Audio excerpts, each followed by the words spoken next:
Fase 5, actividad final, escenarios de financiación, actividad individual, síntesis sobre la ampliación de capital y políticas de dividendos, elaborado por Nubia Liliana Cristancho Rodríguez para la materia de finanzas corporativas para la toma de decisiones de la Universidad Nacional Abierta de Distancia, UNAD. Primero hablaremos sobre la ampliación de capital. ¿Qué es la definición de la ampliación de capital? Nos dice que la ampliación de capital es una operación financiera la cual está dirigida a incrementar los recursos propios de una empresa para poder acometer nuevas inversiones o necesidades de financiación. Las compañías pueden aumentar su patrimonio a través de tres formas diferentes de ampliación de capital. Una que es emitiendo acciones nuevas, la siguiente que es aumentando el valor nominal de las acciones ya existentes y la tercera mediante el cargo de beneficios no distribuidos de la empresa. En cuanto se habla de las reservas, en cuyo caso los accionistas no tendrán que aportar dinero y recibirán acciones liberadas. Para ejecutar esta ampliación de dividendos, la sociedad debe llegar previamente a un acuerdo en el cual debe contar con la aprobación de la Junta General de Accionistas y la consiguiente modificación de los estatutos sociales de la empresa.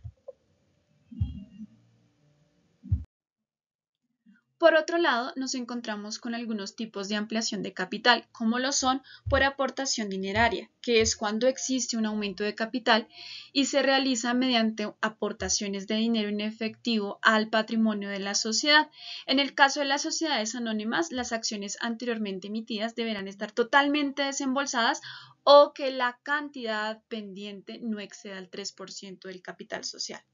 Por otro lado, en la aportación no dineraria, el aumento de capital se realiza mediante la aportación de otros bienes, no aportaciones dinerarias, de las que se deba acreditar su titularidad y su valoración económica. Para ello es necesario un informe de los administradores al detalle de las aportaciones a disposición de los socios. Otro tipo de ampliación de capital es por compensación de créditos.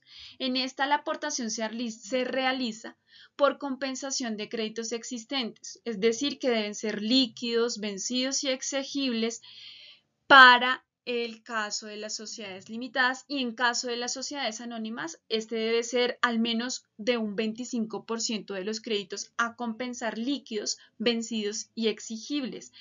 Y el vencimiento de los restantes no podrá ser superior a los 5 años. Por otro lado, esto debe estar acompañado de un informe de un órgano administrativo donde se detalle la naturaleza y las características de los créditos a compensar, en donde se diga quién es el aportante, el importe de los créditos y a qué número de participaciones va a corresponder, entregando la participación de capital a la sociedad a cambio de exigir la deuda existente por parte de la sociedad.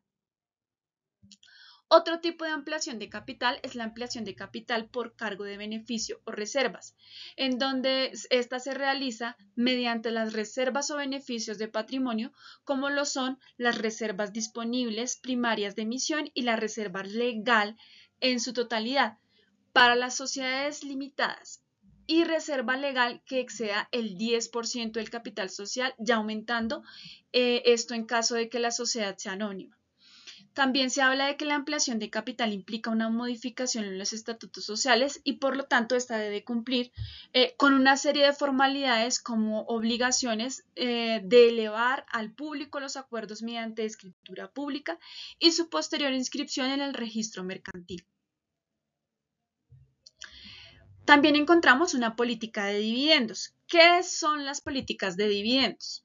Cuando hablamos de una política de dividendos, se puede considerar que esta es una fuente de financiamiento traducida en política de dividendos. ¿Qué quiere decir esto? Que a su vez estas son fuentes de información que facilitan a los accionistas la toma de decisiones sobre el futuro de sus inversiones. Es una política en la que hace parte de la toma de decisiones para las empresas por el impacto financiero que éstas pueden tener al llevar a cabo una inversión siempre que se realiza con el objetivo de obtener rendimientos, en este caso traducidos en dividendos. Existen unas políticas de dividendos, o sea, son variadas, pero entre las más comunes encontramos el dividendo fijo, en donde la empresa paga un porcentaje sobre los beneficios de las acciones a sus asociados, y esta política es adecuada para organizaciones que tienen una estabilidad financiera. También encontramos la política de dividendos complementaria, la cual indica que la empresa paga un monto adicional a los accionistas además del dividendo fijo. Y este tipo de política de dividendo es adecuada para empresas que están experimentando un crecimiento y quieren compartir el éxito con sus accionistas.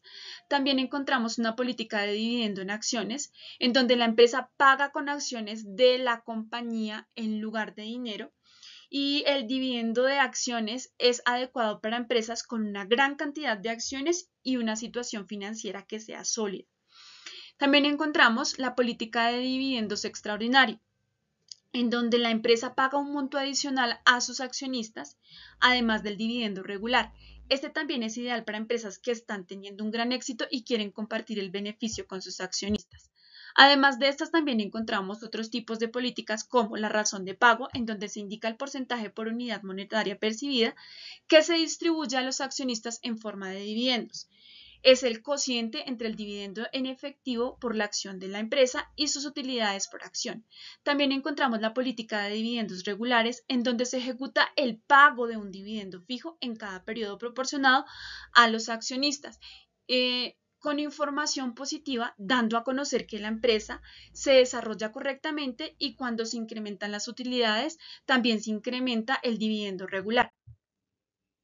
Por otro lado, también está la política de dividendos regulares bajos y adicionales, en la cual se proporciona a los inversionistas el ingreso que se establece necesario para generar confianza en la empresa, con el fin de compartir las utilidades de un periodo evidentemente bueno. Cuando se incrementa el nivel del dividendo regular es porque ha habido un aumento de las utilidades. También encontramos los dividendos en acciones, en los cuales se realiza un pago de dividendos en forma de acciones a los accionistas, con lo cual implica un cambio hacia las cuentas de capital en vez de una utilización de fondos. Para los accionistas, las acciones pueden ser concebidas como algo de valor que les ha sido dado y que antes no tenían.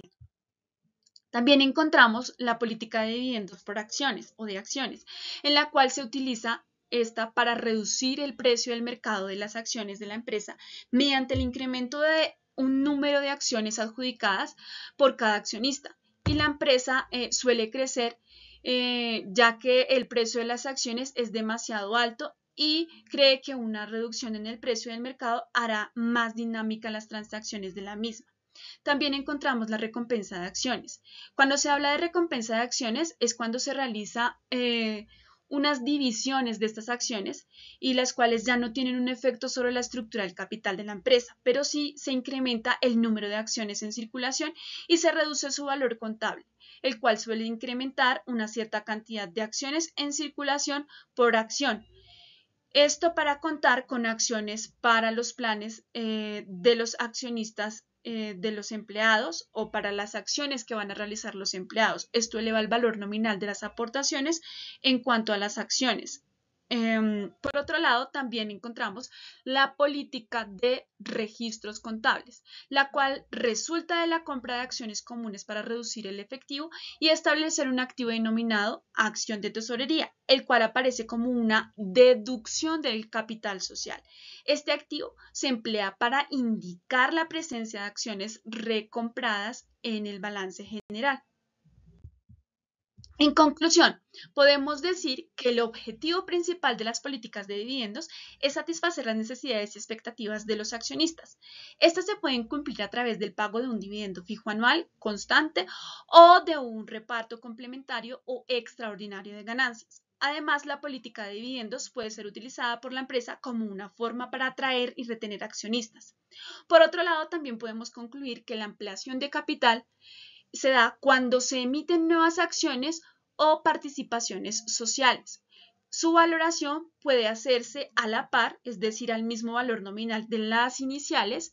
También se puede hacer con prima de emisión sobre la par, es decir, las nuevas acciones que tienen un valor mayor, y el exceso de valor sobre las iniciales se denomina prima de emisión. También encontramos que esta puede ser liberada, en donde se denomina la ampliación que se realiza con cargo a reserva de forma que resulta gratuita para los accionistas.